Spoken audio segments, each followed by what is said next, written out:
मैं अंकित पटेल स्वागत करता हूं आपके अपने YouTube चैनल न्यू अकेडमी में। आशा करते हैं कि आप लोग स्वस्थ और मस्त होंगे और अपनी पढ़ाई बेहतर ढंग से कर रहे होंगे। फ्रेंड्स, जैसा कि हम लोग जो है ग्रामीण प्रवेश के अंतर्गत केंद्र सरकार की प्रमुख योजनाओं के बारे में अध्ययन कर रहे हैं। उसके अंतर्गत अभी तक हम लोगों ने लगभग जो है 20 जो है योजनाओं को कवर कर लिया है। 2-3 योजनाएं और बची हुई हैं जिसको आज के वीडियो में हम लोग कवर कर लेंगे। इसके बाद हम लोग क्या करेंगे कि केंद्र सरकार की योजनाओं को पढ़ने के बाद राज्य सरकार की योजनाएं इसके जो है के लिए थोड़ा सा जो है ब्रेक रखेंगे। तब इस बीच में हम लोग जो है कोई नया टॉपिक पढ़ेंगे, कृषि को शुरू करेंगे या पशुपालन या कृषि कोई एक शुरू कर लेते हैं। क्योंकि अगर सारी योजनाओं को हम लोग केंद्र और राज्य सरकार की योजनाएं पढ़ेंगे तो बोरिंग लगने लगेगा और आपको लोगों को जो याद करने में दिक्कत होगी। तो आप लोग क्या करिए कि केंद्र सरकार की जितनी योजनाएं हम लोग बता दिए हैं, प्रमुख योजनाएं कर लिए हैं, उसको आप लोग धीरे धीरे पढ़ते रहिए। फिर जब कृषि और पशुपालन वाला टॉपिक हमारा कंप्लीट हो जाएगा तब उसके बाद हम राज्य सरकार की योजनाएं पढ़ लेंगे। तो कोई जो है तब तक हमारा जो है केंद्र सरकार की योजनाएं अच्छे से हमको याद भी हो जाएंगी। तो दोनों में जो है हौच पौच नहीं होगा और हम लोग अपने टॉपिक को अच्छे से कवर कर पाएंगे। तो आइए आज के वीडियो की हम लोग शुरुआत करते हैं और जो बची हुई योजनाएं हैं उनको कवर कर लेते हैं। तो आज की पहली योजना है सांसद आदर्श ग्राम योजना। ठीक है, इसमें क्या होता था कि जो है सांसद लोग एक गांव को जो है गोद लेते थे और उस गांव का पूरा जो है अच्छे से देखभाल करते थे। उसमें जो भी बहुत अच्छी सारी सुविधाएं प्रदान की जाती थी उसके लिए अलग से फंड आता था। तो देखते हैं इसकी शुरुआत कब हुई। इसकी शुरुआत मोदी जी द्वारा 15 अगस्त 2014 को की गई थी। जब मोदी जी जो है पहली बार जब प्रधानमंत्री बने थे तब उस कार्यकाल में इसकी शुरुआत हुई थी। योजना जो है ग्रामीण विकास मंत्रालय के अंतर्गत काम करता है। ठीक है, ग्रामीण विकास मंत्रालय के अंतर्गत आपका ये काम करता है। सांसद अपने निर्वाचन क्षेत्र में एक गांव, ठीक है, एक गांव को गोद लेते हैं। अगर वो गांव जो है मैदानी भाग का है तो वो 3 से 5 हज़ार उसमें लोग होने चाहिए। ठीक है, कितने होने चाहिए? 3 से 5 हज़ार लोग होने चाहिए। अगर वो पहाड़ी क्षेत्र है तो 1 से 3 हज़ार भी वहाँ पे चल जाएगा। ठीक है, ये हो गया इसमें। अगर ये भी है कि मान लीजिए अगर सांसद का जो है संसदीय क्षेत्र जो है अगर शहर में है तब वो क्या करेगा।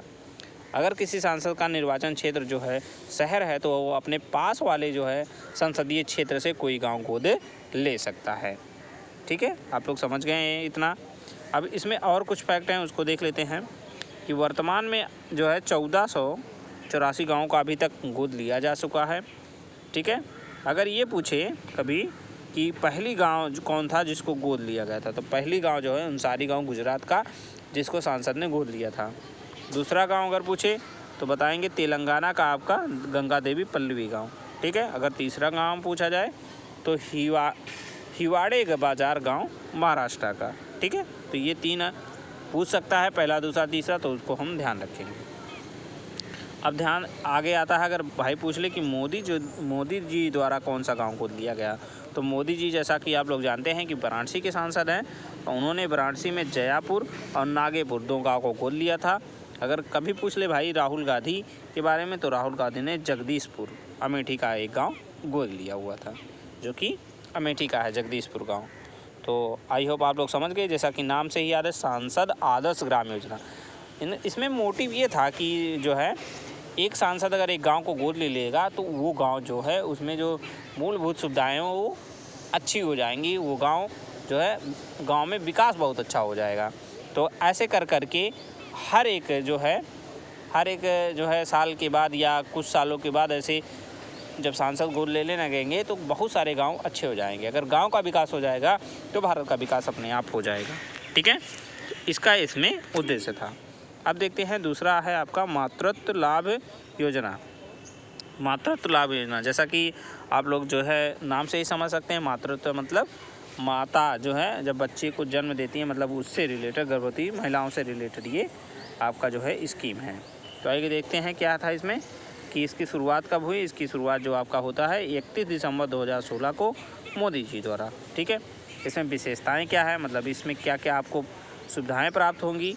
तो इसमें आपको जो है जो सुविधा प्राप्त होने वाली है, चुने गए सभी गर्भवती महिलाओं को 6,000 रुपये की वित्तीय सहायता 2 चरणों में प्राप्त की जाएगी। मतलब एक चरण में 3-3 हज़ार रुपये उनको मिलेगा। और वो इनका खर्च कहाँ कर सकते हैं, वो इसका खर्च भाई करेंगे टीकाकरण में, दवा पे, ठीक है। और ये पैसा उनको कैसे मिलेगा? ऐसा नहीं कि उनको हाथ में जाके दिया जाएगा, ये पैसा उनके बैंक अकाउंट में सीधे ट्रांसफ़र कर दिया जाएगा, ठीक है। आज जो है इस योजना को अब जो है इस योजना का नाम बदल के 1 जनवरी 2017 से प्रधानमंत्री मातृ वंदना योजना कर दिया गया है, ठीक है। मातृत्व लाभ योजना का नाम बदल के अब क्या हो गया? प्रधानमंत्री मातृ वंदना योजना हो गया है। और इसमें अब स्कीम भी थोड़ा बदल दी गई है कि इसके माध्यम से जब सुरक्षित डिलीवरी हो जाएगी तब आपको 1000 रुपये बैंक अकाउंट में, उसके बाद 5000 रुपये 3 किस्तों में आपके अकाउंट में भेजी जाएगी। जहां पहले जो है जन्म से पहले मिल जाता था 6000 रुपये की आप ले जाइए, आपके जो है अपना इलाज कराइए, अब जब आपका डिलीवरी हो जाएगा उसके बाद आपको 1000 रुपये और जो शेष 5000 रुपये हैं वो आपके 3 चरणों में आपके अकाउंट में भेज दिए जाएंगे, ठीक है। तो ये हो गया। अब देखते हैं एक बहुत ही फेमस योजना है जननी सुरक्षा योजना, जो कि बहुत सुनने में आता है। जननी सुरक्षा योजना आप लोग सुने भी होंगे, जननी सुरक्षा योजना। इसकी शुरुआत कैसे की गई? इसकी शुरुआत 12 अप्रैल 2005 को किसके द्वारा की गई थी? PM मनमोहन सिंह के द्वारा। देखिए आप लोग ध्यान रखिएगा कि 2004 से लेके 2014 तक आपके कौन थे? मनमोहन सिंह थे, और 2014 से लेके आज तक जो है मोदी हैं। तो इन्हीं के बीच की जो योजनाएं हैं वही पूछी जाने वाली हैं, ठीक है। तो आप लोग ध्यान रखिएगा, अगर 5 से लेकर 14 के बीच में कोई योजना है, ठीक है, 14 में दोनों आएंगे, मोदी भी आएंगे और वो भी आएंगे, तो उसको हम ध्यान रखेंगे कि वो कब पूछ रहा है, तो उसको ध्यान रखना पड़ेगा। और बाकी नहीं तो 2004 से 14 तक लगभग मनमोहन और 14 से लेके आज तक मोदी हैं, ठीक है। तो ये चीज़ हो गया। इसका उद्देश्य क्या था? इसका उद्देश्य था कि जो बढ़ती मातृ मृत्यु दर है और शिशु मृत्यु दर है उसको कम करना।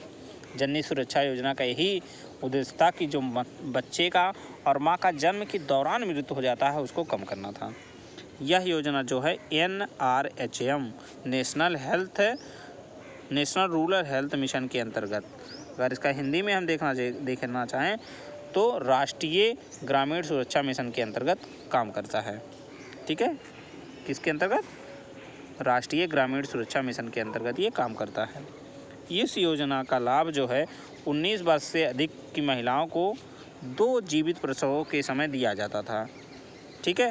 2 जीवित मतलब 2 बच्चे अगर जिनके होंगे, पहले बच्चे और दूसरे बच्चों के लिए ये मिलता था, ठीक है। दोनों के समय 1-1000 रुपये की आर्थिक सहायता उनको प्रदान की जाती थी। आज ये स्कीम थोड़ा सा बदल दिया गया है। अब इसमें जो है शहरी क्षेत्र की अगर कोई महिला है तो उसको अब कितना मिल रहा है? 2000 रुपये मिल रहा है। अगर वहीं ग्रामीण क्षेत्र की हमारी महिलाएं हैं तो उनको 3000 रुपये एक बच्चे के समय मिल रहा है। वर्तमान में लगभग 1 करोड़ महिलाओं को ये सहायता प्रदान की जा रही है, ठीक है। और अगर आपको इसका लाभ उठाना चाहते हैं तो आपके पास क्या क्या दस्तावेज होना चाहिए? आपके पास एक आधार कार्ड होना चाहिए, वोटर ID होनी चाहिए, बैंक अकाउंट होना चाहिए और बच्चे के जन्म प्रमाण पत्र भी होना चाहिए। जब आप जन्म प्रमाण पत्र दिखाएंगे, जमा कराएंगे, तब आपके अकाउंट में उतने पैसे 3000 रुपये एक बच्चे के समय भेज दिया जाएगा। फिर अगला बच्चा जब होगा तब उसके लिए आपको भी 3000 रुपये मिल जाएंगे। लेकिन तीसरा बच्चा होगा तो उसके लिए फिर आप इस योजना का लाभ नहीं ले सकते हैं, ठीक है। तो मित्र जो है, जो भारत सरकार की या केंद्र सरकार की प्रमुख योजनाएं थी उसको हमने धीरे धीरे करके पढ़ लिया है। 23 योजनाओं को इसके अंतर्गत हमने पढ़ा है। आप लोग जो है इसको देख रहे हैं, आप लोग इसका नोट्स बना लिए होंगे, ठीक है। तो अब आप लोग जो है उसको जो है धीरे धीरे रिवीजन करिएगा, ठीक है। और कल से हम लोग जो है कृषि एक टॉपिक शुरू करेंगे, तो ठीक है। क्योंकि ऐसा हम इसलिए कर रहे हैं, राज्य सरकार की योजनाएं भी साथ में पढ़ा सकते थे, लेकिन क्या होगा कि ये टॉपिक जैसे योजनाएं चलेंगी तो बोरिंग लगने लगेगा। 4-5 जो है लेक्चर इसमें हो ही गया है और अभी 5 लेक्चर आएगा तो आप लोग बोर हो जाएंगे, ठीक है। तो इसके लिए हम लोग जो है कृषि पढ़ेंगे, फिर पशुपालन पढ़ेंगे, फिर राज्य सरकार की योजनाएं पढ़ेंगे। इस प्रकार से हमारा जो है फिर जो है ग्रामीण प्रवेश समाप्त भी हो जाएगा, ठीक है। तो आज का वीडियो हम लोग यहीं तक रखते हैं। वीडियो को पूरा अंत तक देखने के लिए बहुत बहुत धन्यवाद। मिलते हैं कल, तब तक के लिए जय हिंद, जय भारत, वंदे मातरम।